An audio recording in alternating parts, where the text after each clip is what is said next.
ప్రతిదినం చదువుకునే ప్రకారమే వాక్యం చదువుకున్నాం. మహోన్నతిని చాటున నివసించువాడే సర్వశక్తిని నీడను విశ్రమించువాడు.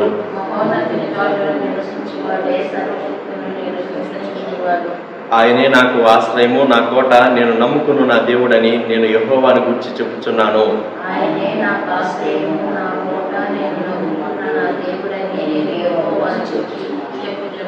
వేటగాని ఊరిలో నుండి ఆయన నిన్ను విడిపించును, నాశనకరమైన తెగులు రాకుండా నిన్ను రక్షించును.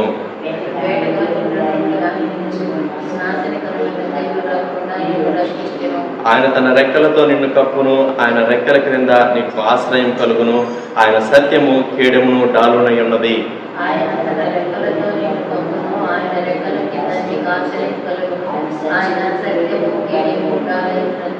రాత్రి వేళ కలుగు భయమునకైనను, పగటి వేళ ఎగురు బాణమునకైనను, చీకటిలో సంచరించు తెగులునకైనను, మధ్యాహ్నమందు పాడు చేయి రోగమునకైనను నీవు భయపడుకుందువు.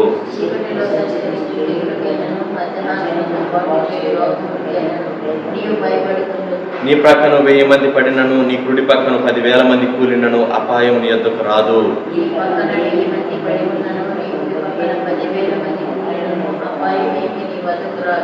నీవు కనులారా చూచుచుండగా భక్తిహీనులకు ప్రతిఫలం కలుగును.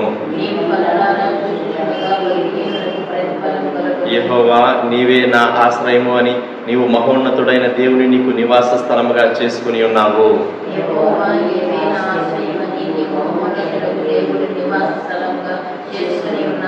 నీకు అపాయమేమీ రాదు, ఏ తెగులును నీ గుడారము సమీపించదు. నీ మార్గములన్నిటిలో నిన్ను కాపాడుటకు ఆయన నిన్ను గూర్చి తన దూతలకు ఆజ్ఞాపించును.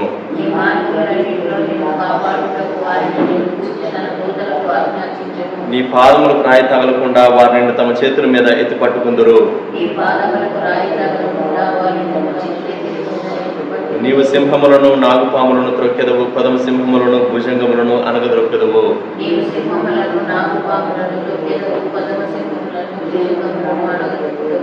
అతడు నన్ను ప్రేమించుచున్నాడు గనుక నేను అతని తప్పించదను, అతడు నా నామము ఎరిగిన వాడు గనుక నేను అతని గణపరచదను.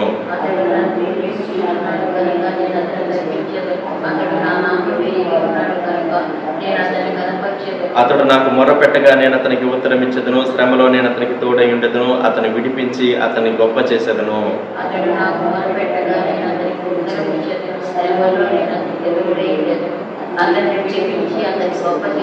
దీర్ఘాయువు చేత అతనిని తృప్తిపరచదను, నా రక్షణ అతనికి చూపించదను.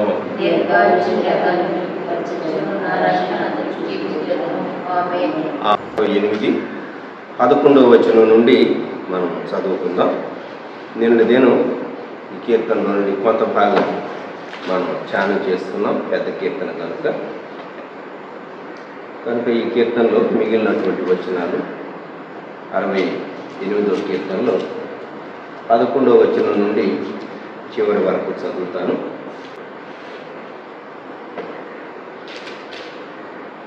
ప్రభువు మాట సెలవిచ్చుచున్నాడు, దానిని ప్రకటించు స్త్రీలు గొప్ప సైన్యముగా ఉన్నారు. సేనల రాజులు పారిపోయేదరు. ఇంట నిలిచినది దోపుడు సొమ్ము పంచుకొను. గొర్రెల దొడ్ల మధ్యను మీరు పండుకొనగా గువ్వల రెక్కలు వెండితో కప్పబడినట్టున్నవి, వాటి ఈకెల రెక్కలు పచ్చని బంగారుతో కప్పబడినట్టున్నవి. సర్వశక్తుడు అక్కడ రాజులను చెదరగొట్టినప్పుడు సల్మోను మీద హిమము కురిసినట్లయింది. బాషాను పర్వతము దేవపర్వతము, బాషాను పర్వతము శిఖరములు గల పర్వతము. శిఖరములు గల పర్వతములారా, దేవుడు నివాసంగా కోరుకున్న కొండను మీరేల ఓరచూపులు చూస్తున్నారు. యెహోవా నిత్యము అందులోనే నివసించును. దేవుని రథములు సహస్రములు, సహస్రములు, ప్రభువు వాటిలో ఉన్నాడు. సీనాయి పరిశుద్ధమైనట్టు ఆ కొండ పరిశుద్ధమాయి. నీవు ఆరోహణమైతివి, పట్టబడిన వారిని చెరపట్టుకుని పోతుంది. మనుష్యుల చేత నీవు కానుకలు తీసుకుని ఉన్నావు. యెహోవా అను దేవుడు అక్కడ నివసించినట్లు విశ్వాసఘాతకుల చేత సైతము నీవు కానుకలు తీసుకుని ఉన్నావు. ప్రభువు స్తుతినందునుగాక, అనుదినము ఆయన మా భారం భరించుచున్నాడు. దేవుడే మాకు రక్షణకర్త అయి ఉన్నాడు. దేవుడు మా పక్షమున పూర్ణ రక్షణ కలుగు చేయి దేవుడై ఉన్నాడు. మరణము తప్పించుట ప్రభువైన యెహోవా వశము. దేవుడు నిశ్చయముగా తన శత్రువుల తలలు పగులుకొట్టును, మానక దోషములు చేయవారి వెంట్రుకలు గల నడినెత్తిని ఆయన పగులుకొట్టును. ప్రభువు సెలవిచ్చినదేమనగా, నేను బాషానులో నుండి వారిని రప్పించేదను, అగాధ సముద్రములో నుండి వారిని రప్పించేదను. వారి రక్తములో నీవు నీ పాదం ముంచుదు, నీ శత్రువులు నీ కుక్కల నాలుకలకు భాగమవుతుంది.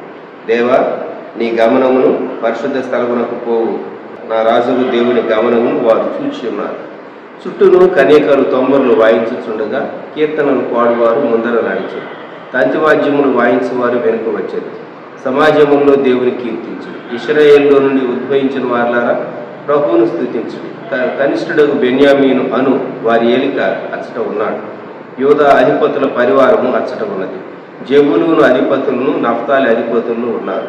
నీ దేవుడు నీకు బలము కలుగా నియమించి ఉన్నాడు. దేవా, నీవు మా కొరకు చేసిన దాన్ని బలపరచుము. యెరూషలేములోని నీ ఆలయమును బట్టి రాసులు నీ యొద్దకు కానుకలు తెచ్చేదు. రేలులోని మృగమును, ఆబోతుల గుంపును, దూడల వంటి జనమును లొంగి వెండి కడ్డీలను తెచ్చినట్లుగా వాటిని గద్దింపు. కలహప్రియులను ఆయన చెదరగొట్టి ఉన్నాడు. ఐగుప్తులో నుండి ప్రధానులు వచ్చేది. కూషీలు దేవుని తట్టు తమ చేతులు చాచుకొని పరిగెత్తి వచ్చేది. భూ రాజ్యములారా దేవుని గురించి పాడుడి, ప్రభువును కీర్తించుడి. అనాదిగానున్న ఆకాశ వాహనం ఎక్కువ వారిని కీర్తించుడి. ఆయన తన స్వరము వినపడి చేయను, అది బలమైన స్వరం. దేవునికి బలాతిశయము ఆరోపించడి. మహిమోన్నతుడైన ఆయన ఇశ్రాయేలు మీద ఏలుచున్నాడు. అంతరిక్షమున ఆయన బలాతిశయమున్నది.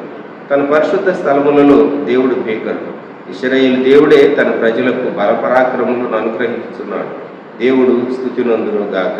ఒక నిమిషం మీ హృదయాల్లో ప్రార్థన చేసుకోండి. ఇది కొంచెం పెద్ద కీర్తన, అనేక భాగాలు దీనిలో మనకు గ్రహించడానికి కొంచెం మీరు అటెంటివ్గా ఉంటే తప్ప గ్రహించలేదు. ప్రేమగల మా తండ్రి, పరిశుద్ధ ప్రభా, గొప్ప దేవ, మీకు వందనములు, స్తుతులు, స్తోత్రము. ఈ ఉదయకాలం కీర్తన 68 నిన్న దినం ధ్యానించాం. మరలా ఈ ఉదయకాలం కూడా దాన్ని కొనసాగిస్తూ పూర్తి చేయాలని ఉద్దేశిస్తూ ఉంటుండగా ఈ పరిమితమైన మా సమయంలో ఈ క్లుప్త ధ్యానమును మా కొరకు ఆశీర్వదించి దీవించి వీలు చేసే బిడ్డలు తండ్రి మీరే బలపరిచి ఈ వాక్య వెలిగింపు ద్వారా మా ప్రాణములను తెప్పడలు చేయము, మా ఆత్మను బలపరిచి యేసుక్రీస్తు ప్రభా నామములో ప్రార్థించుచున్నాము తండ్రి, ఆమేన్. దేవుడు ఆజ్ఞ ఇచ్చాడు, స్త్రీలు గొప్ప సైన్యముగా ఉన్నారు అనేటటువంటి మాట ఇశ్రాయేలీలు ఐగుప్తు నుండి బయలువెళ్ళి ఎర్ర సముద్రం దాటిన తర్వాత పాడినటువంటి పాట మిరియామును గురించి, తనతో ఉన్నటువంటి స్త్రీలను గురించి కూడా అది వర్తిస్తుందని జ్ఞాపకం చేసుకున్నాం. 12వ వచనంలో సేనల రాజులు పారిపోయేదురు ఇంట నిలిచినది దోపుడు సొమ్ము పంచుతో. ఎప్పుడైతే దేవుడు బయలువెళ్ళాడో ఇశ్రాయేలీల యాత్రలో వారు కొన్ని మార్గమధ్యంలో ఉన్నటువంటి వారిని జయిస్తూ వచ్చారు. అది దాని అర్థం. 13వ వచనంలో గొర్రెల దొడ్ల మధ్యను మీరు పండుకొనగా గువ్వల రెక్కలు వెండితో కప్పబడినట్టున్నవి, వాటి ఈకెల రెక్కలు పచ్చని బంగారుతో కప్పబడినట్టున్నవి. ఈ భాగాలు అంతా చదివితే దేవుని ప్రజల కొరకు చక్కని దీవెనలు, రిచ్ బ్లెస్సింగ్స్ దేవుడు స్టోర్లో ఉంచుతాడు అనేటటువంటి మాట మనం జ్ఞాపకం చేసుకోవాలి. 14వ వచనం, సర్వశక్తుడు అక్కడ రాజులను చెదరగొట్టినప్పుడు సల్మోను మీద హిమము కురిసినట్లాయను. దేవుడు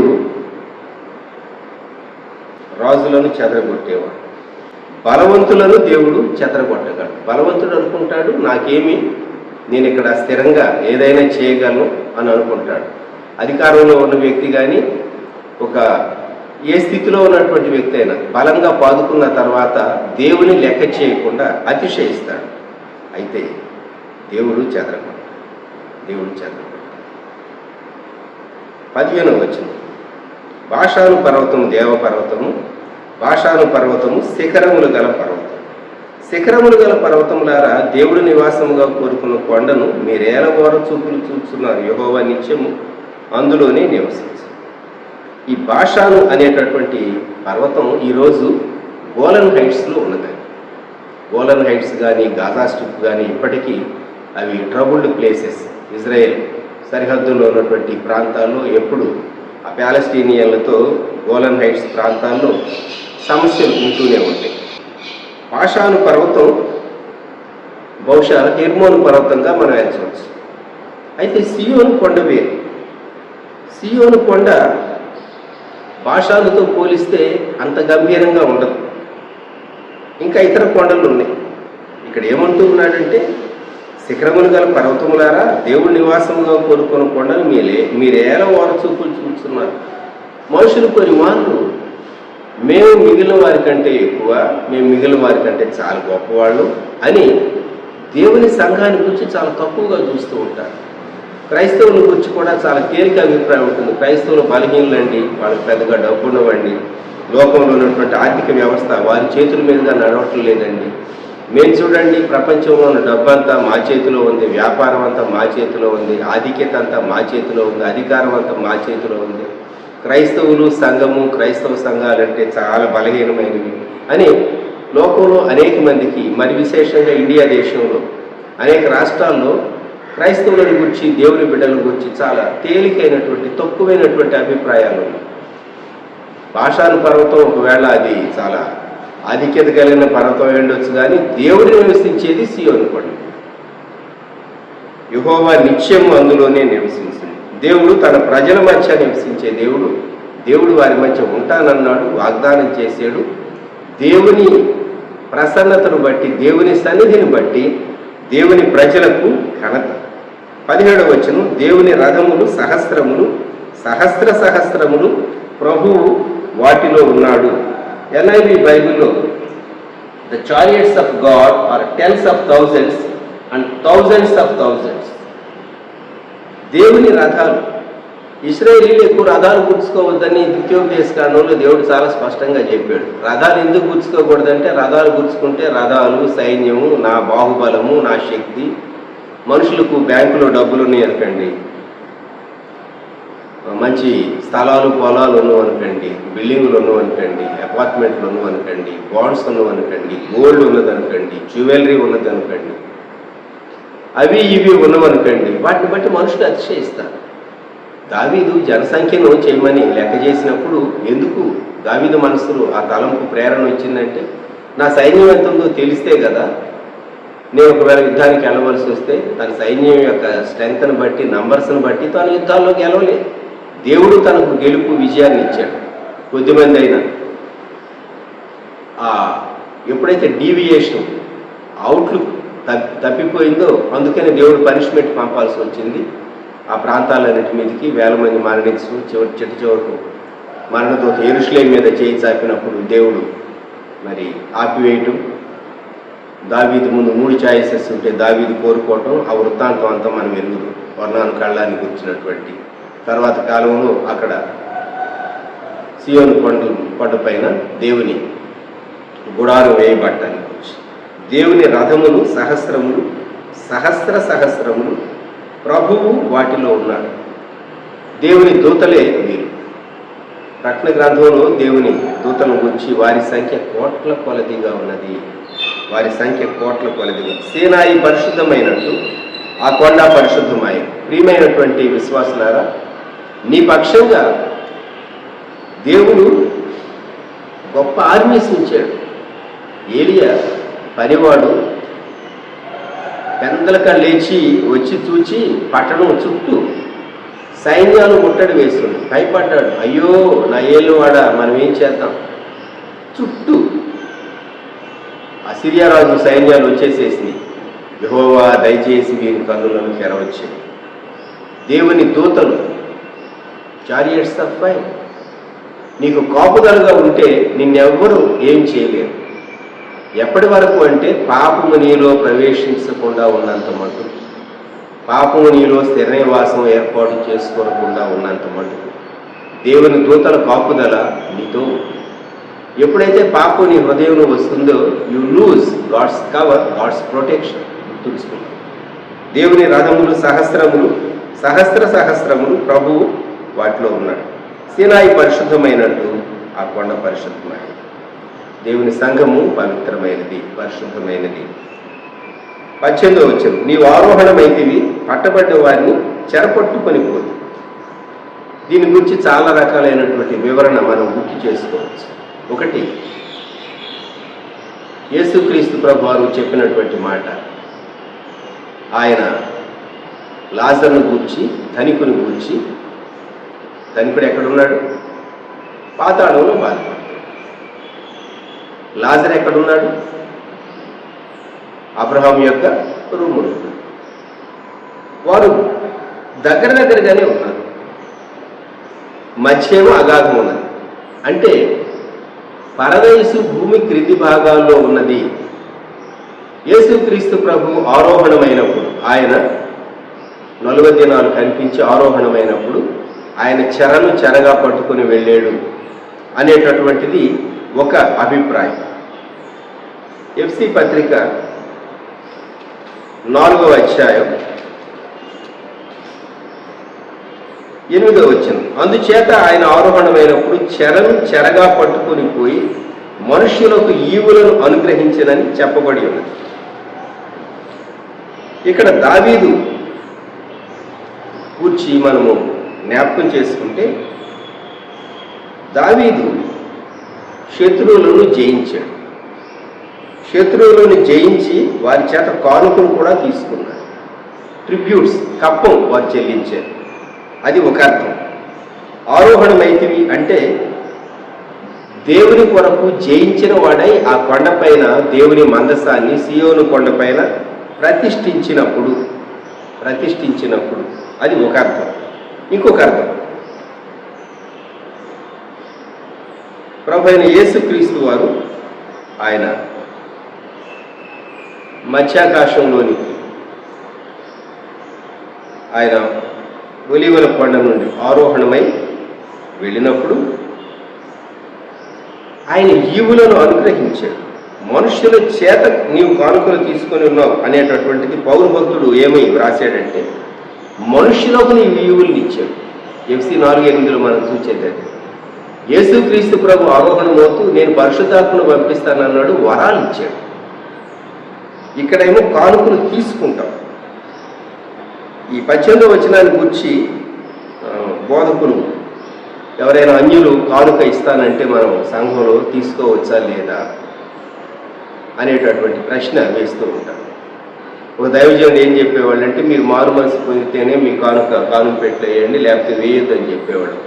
ఆయన ఇప్పుడు లేరనుకండి, గొప్ప దైవజనుడు ఆయన. ఇక్కడ ఏమని ఉన్నదంటే, విశ్వాసఘాతకుల చేత సైతం నీవు కానుకలు తీసుకొని ఉన్నావు అని కీర్తనకారుడు రాశాడు కదా. వారు తమ హృదయాన్ని దేవునికి ఇవ్వటానికి ముందు కొన్ని మార్లు ఒక మంచి మనసుతో దేవుని వైపు ఆకర్షింపబడటానికి, దేవుని యందు వారు విశ్వాసం ఉంచిన వారు కారు కానీ అయినా వారి కానుక ఎందుకు అంగీకరించకూడదు అని ఆర్గ్యూ చేస్తూ ఉంటారు. అది మీ విజ్ఞతకు నేను వదిలేస్తున్నాను. 18వ వచనం చాలా విధాలైనటువంటి నిర్వచనాలు లేకుంటే వివరణలు మనం చెప్పుకోవచ్చు. నీవు ఆరోహణమైతివి. ఆరోహణం అంటే ఎక్కటం, ఎసెండ్. ప్రభు అయిన యేసుక్రీస్తు వారు మొదట ఆయన సంఘం మీదకి తన ఈవులను పంపించినటువంటి దేవుడుగా, పరిశుద్ధాత్మను పంపించినటువంటి దేవుడుగా ఉన్నాడు. కానుకలు అనుగ్రహించాడు ఆయన. దావీదు విషయంలో దావీదు సింహాసనం ఎక్కాడు. దావీదు దేవుని మందిరాన్ని సియోను కొండపైన ప్రతిష్ఠించాడు. దావీదు తనకు లోబడినటువంటి వారికి, తాను జయించినటువంటి వారి చేత కప్పం తీసుకున్నాడు. మనుష్యుల చేత నీవు కానుకలు తీసుకుని ఉన్నావు. యెహోవాను దేవుడు అక్కడ నివసించినట్లు అన్యులు కూడా భయపడి గడగడ వణుకుతూ ఇశ్రాయేలీయులు దేవునికి కానుకలు తీసుకుని వచ్చారు. అది ఇంకొక అర్థంలో మనం చెప్పుకోవచ్చు. 19వ వచనం, ప్రభువు స్తుతినందునుగాక, అనుదినము ఆయన మా భారం భరించుతున్నాడు, దేవుడే మాకు రక్షణకర్త అన్నాడు. ఈ వచనాన్ని ఈరోజు మనం ఒక ప్రామిస్గా తీసుకుందాం. ఆ 20వ వచనాన్ని కూడా ప్రామిస్గా తీసుకుందాం.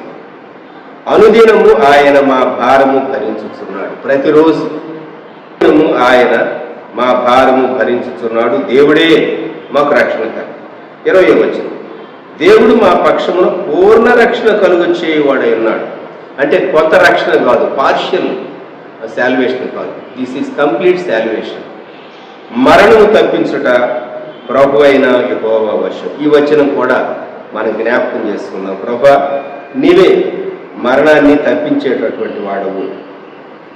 సో డెత్ నుండి ఎస్కేప్ కావాలి అంటే ఆయనే మన పక్షంగా గొప్ప కార్యం చేసేటటువంటి దేవుడు, మనకు కాపుదల అనుగ్రహించేటటువంటి మంచి దేవుడు. 21వ వచనం, దేవుడు నిశ్చయముగా తన శత్రువుల తలను పగులుగొట్టును, మానక దోషములు చేయు వారి వెంట్రుకలు గల నడినెత్తిని ఆయన పగులుగొట్టు. పూర్వకాలంలో రాజులను జయించినప్పుడు వారిని చాలా భయంకరంగా ఇలా వారి మీద పనిష్మెంట్ ఇచ్చేటటువంటి వారు. అయితే దేవాది దేవుడు శరీరధారిగా భూమి మీదకి వచ్చినప్పుడు సాతాను తలను సిలువలో చిత్తుకొట్టాడు. ఆది కాండములు ఏదెను తోటలో ఆదాము హవ్వలకు చేసినటువంటి వాగ్దానం నెరవేర్పు, ఆయన నిన్ను తల మీద కొట్టును అనేది. దేవుడు నిశ్చయముగా తన శత్రువుల తలను పగలగొట్టును, ప్రభు అయిన యేసుక్రీస్తులో నెరవేరి. 22వ వచనం, ప్రభువు సెలవిచ్చినదేమనగా, నేను భాషాల్లో నుండి వారిని రప్పించేదను, అగాధ సముద్రములో నుండి వారిని రప్పించేదను. దేవుని బిడ్డలైనటువంటి వారు కొన్ని మార్లు కొండ మీద కూర్చుంటారు, కొన్ని మార్లేమో అగాధంలోకి పోతారు, కొన్ని మార్లేమో అతిశయిస్తారు, కొన్ని మార్లేమో నిరాశకు గురవుతారు. అతిశయించిన వారిని దించుతాడు, కృంగిపోయినటువంటి వారిని లేవనెత్తుతాడు. గుర్తుంచుకుంటాడు, అతిశయించిన వారిని దించుతాడు. దిగు, కొండ దిగు, భాషాను కొండ దిగు. నీవు కృంగిపోయి ఉన్నావా? భక్తుడు పాట రాశాడు, కృంగిపోయి ఉంటివా, కూలిపోతేనంటివా, కుమిలిపోయే శ్రమలలోనే కొలిమిలో పుట్టమై, కలిమి మేలిమి తేలదా, కలుగు భాగ్యము చాలదా, మహిమ జీవనమే మాకు ఏసేలే, మహిని చేదకు మరణ బాధలు మధురమయ్యేలే అని భక్తుడు పాట రాశాడు. దేవుడు నీవు కృంగి అగాధ సముద్రముల్లో, ఇక ఐఎమ్ ఫినిష్డ్, అగాధ సముద్రంలో ఉన్న వాళ్ళని ఎవరు బయటికి తీసుకురాగలరు? అగాధ సముద్రాలు ఎంత లోతు ఉంటాయంటే కొన్ని మైళ్ళ లోతు ఉంటాయి, కొన్ని మైళ్ళ లోతు ఉంటాయి. ఊహించడానికే సముద్రం ఏదో నీళ్లున్నట్టు కనిపిస్తూ ఉంటుంది, ఏదో కొంచెం లోతు అనుకుంటాం మనం. కాదు కాదు, మీరు స్టడీ చేయండి, సముద్రం కొన్ని చోట్ల చాలా మైళ్ళ లోతు ఉంటుంది. ఊహించుకోనండి, అగాధ సముద్రములో నుండి వారిని రప్పిస్తానన్నాడు. నీవు ఎంత కురిగిపోయినా ఆ స్థితిలో నుండి దేవుడు నిన్ను లేవనెత్తుతాడు. 23, వారి రక్తములో నీవు నీ పాదం ముంచుదు, నీ శత్రువులు నీ కుక్కల నాలుకలకు భాగమవుతుంది. దేవుని శత్రువులను ఆయన జయిస్తాడు. వస్త్రా నుండి బలాతిశయంతో వచ్చుతున్న ఇతడెవడు? రక్తపు మరకలు. యేసుక్రీస్తు ప్రభు శిలువలో చేసినటువంటి కార్యం, ఆయన రక్తం చిందించాడు, నిజమే, ఆయన రక్తం చిందించింది వాస్తవం.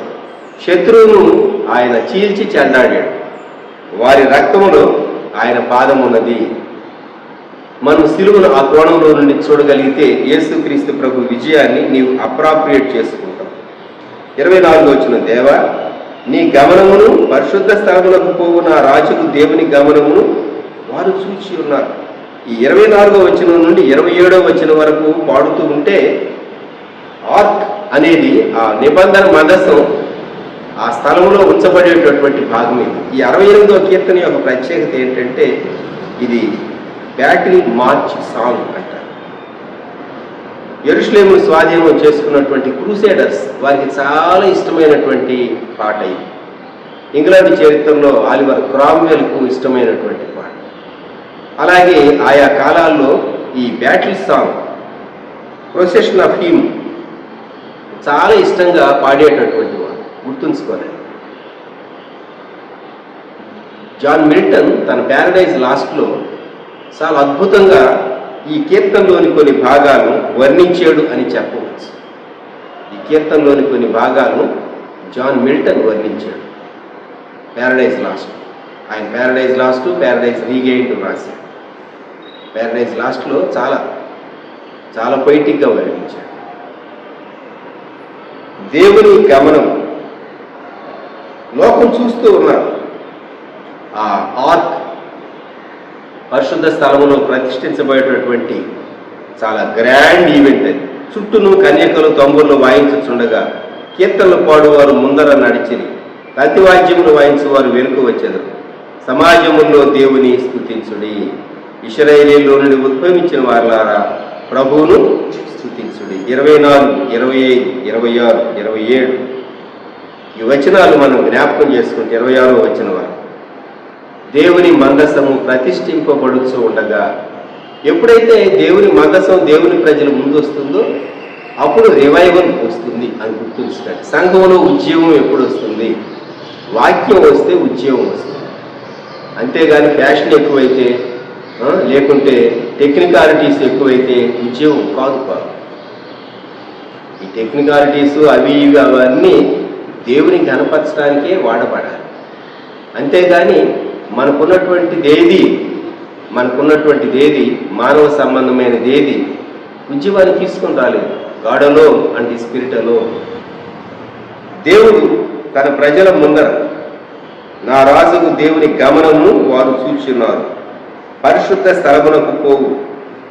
So holy place, holy hill, దేవుని యొక్క మందస్సం.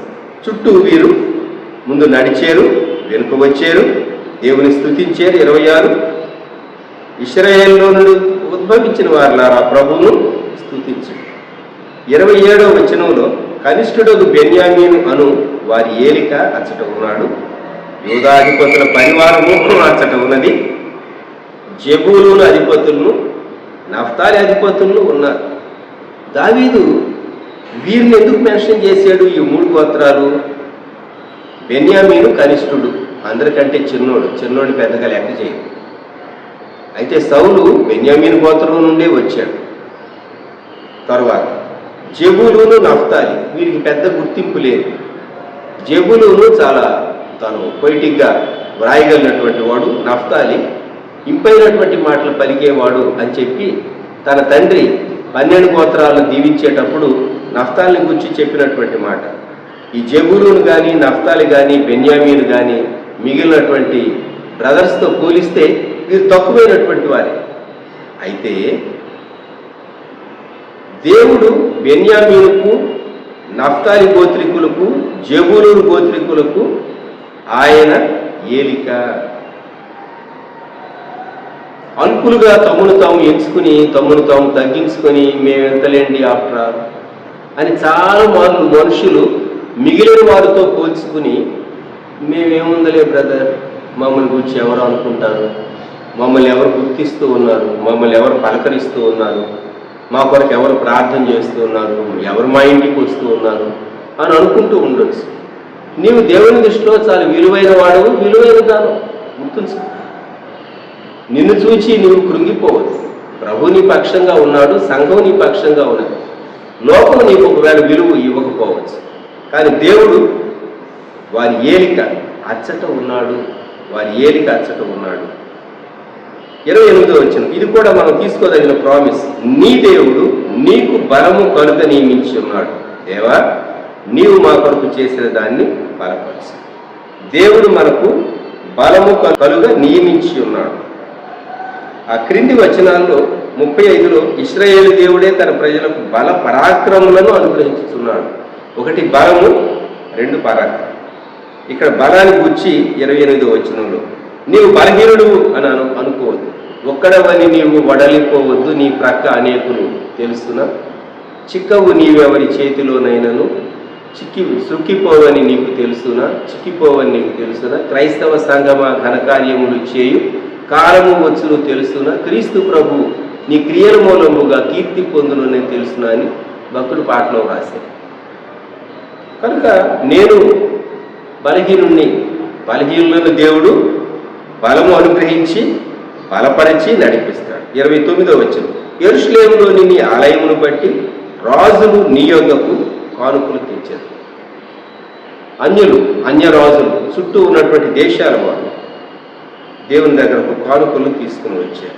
అయితే 30-31 వచనాలు, రెల్లులోని మృగమును, ఆబోతుల గుంపును, తోడల వంటి జనములను లొంగి వెండి కడ్డీలను తెచ్చినట్లుగా వాటిని గద్దింపు.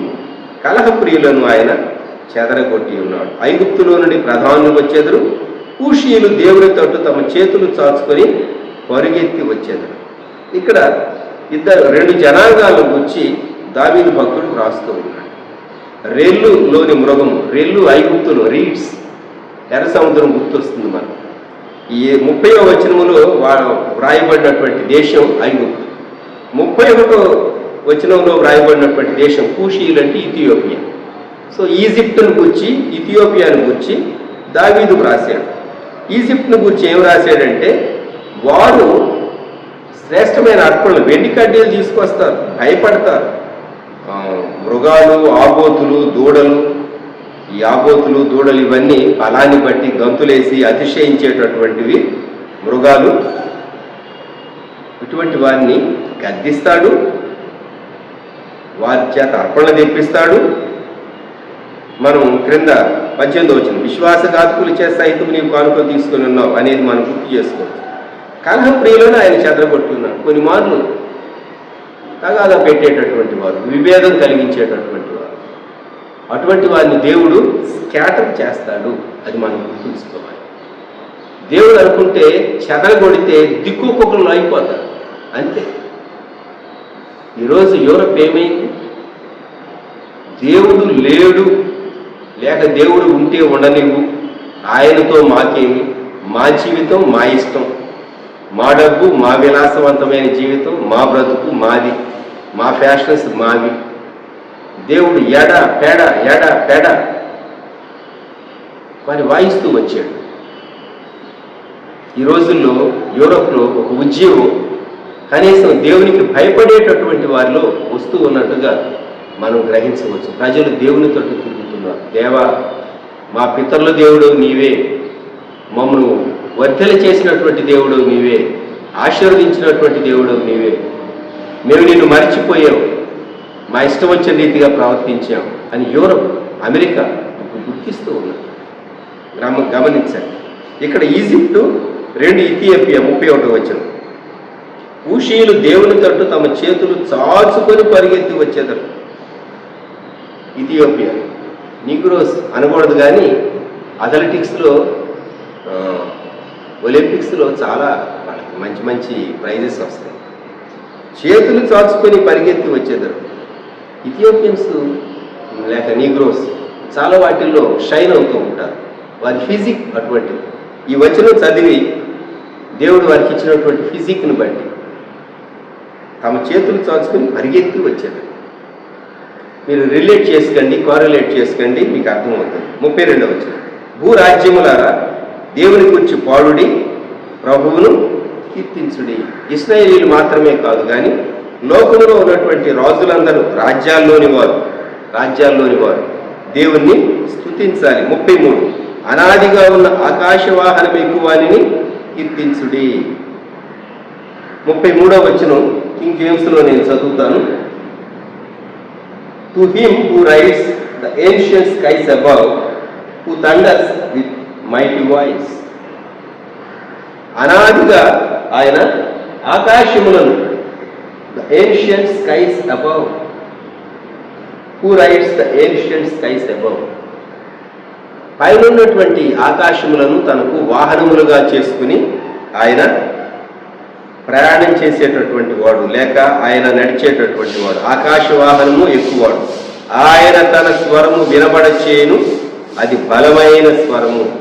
ఎస్, దేవుని స్వరం ఎంత బలమైనది అంటే ప్రకృతిలో ఆయన స్వరం మనకు వినబడుతూ ఉంటుంది.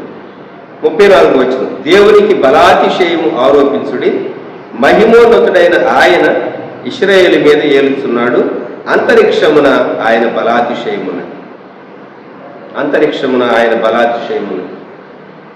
బలాతిశయము అనేటటువంటి మాటకు 34వ వచనం, proclaim the power of God whose majesty is over Israel, whose power is in the skies. ఆయన శక్తి ఆకాశంలో ఉన్నది, దేవుని శక్తి అక్కడ కనబడుతున్నది. అంతరిక్షములో ఆయన బలాతిశయం కనబడుతున్నది. ఆయన సంఘాన్ని పరిపాలించే దేవుడు, ఆయన ఇశ్రాయేలును సంఘాన్ని పరిపాలించేటటువంటి దేవుడు.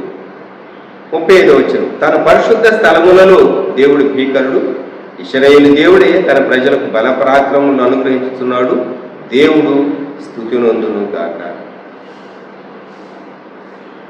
సో దేవుడు ఎటువంటి దేవుడు? 35వ వచనంలో, you are awesome O God in your sanctuary, you are awesome. నీవు భీకరుడు. ఆశ్చర్యంతో దేవుని శక్తిని చూస్తే మనం నోరు తెరుచుకుని షాక్ అయినటువంటి వాళ్ళని. అవునా, దేవుని కోపం వస్తే ఎలా ఉంటుందా? దేవుడు తన ముఖాన్ని తిప్పుకుంటే ఎలాగ అయిపోతుందా?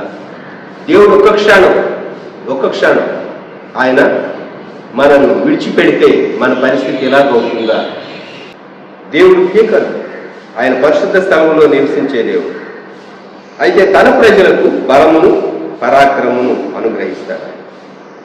He gives strength and power to his people. సంఘానికి ఆయన బల పరాక్రమమును అనుగ్రహించే దేవుడు కనుక ఆయనను స్తుతించాలి. లోకానికి సంఘం కనబడదు. లోకం ఏం చూస్తుందంటే బిల్డింగులు చూస్తుంది. లోకం యొక్క మెజర్మెంట్ యార్డిస్టిక్ వేవ్. అయితే దేవుడు తన ప్రజలకు పరాక్రమములు అనుగ్రహించి తన ప్రజల మధ్య ఉండేటటువంటి దేవుడు. ఆయన మన మధ్య ఉండేటటువంటి దేవుడు.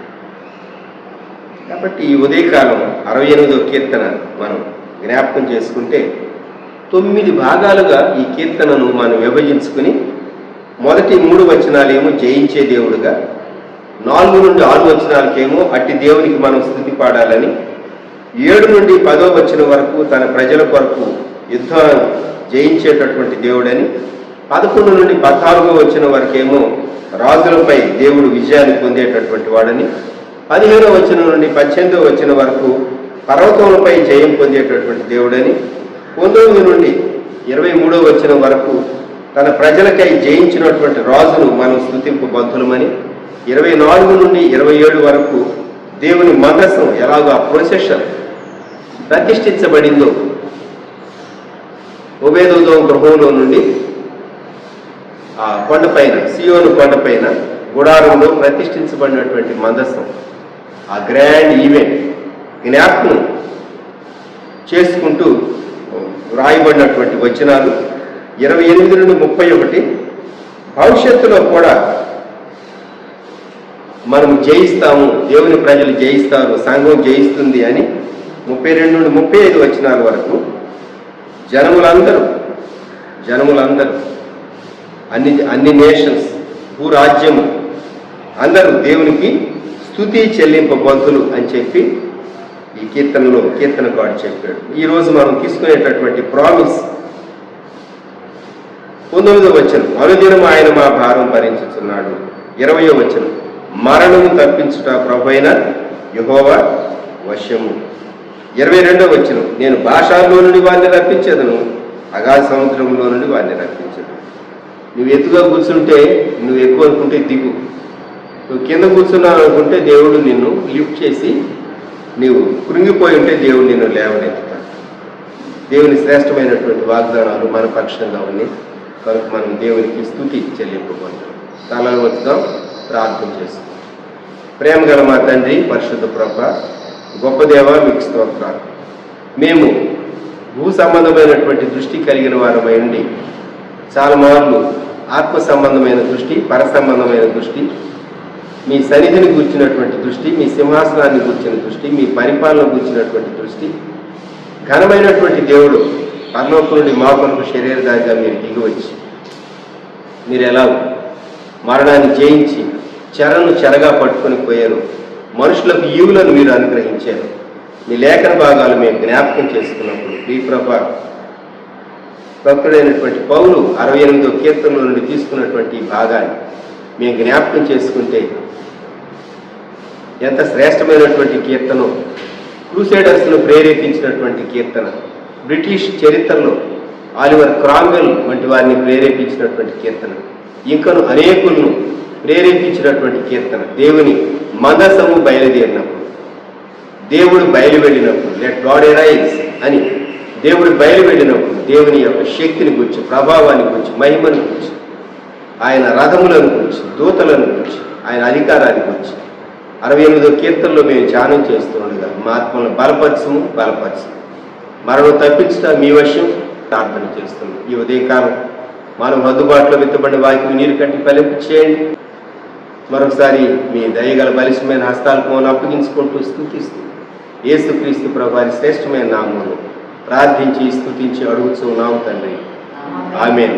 మన ప్రభు అయిన యేసుక్రీస్తు వారి కృప, దేవుని ప్రేమ, పరిశుద్ధాత్మని యొక్క అన్యోన్య సహవాసం సదాకాలం సంఘమునకు తోడై ఉండునుగాక.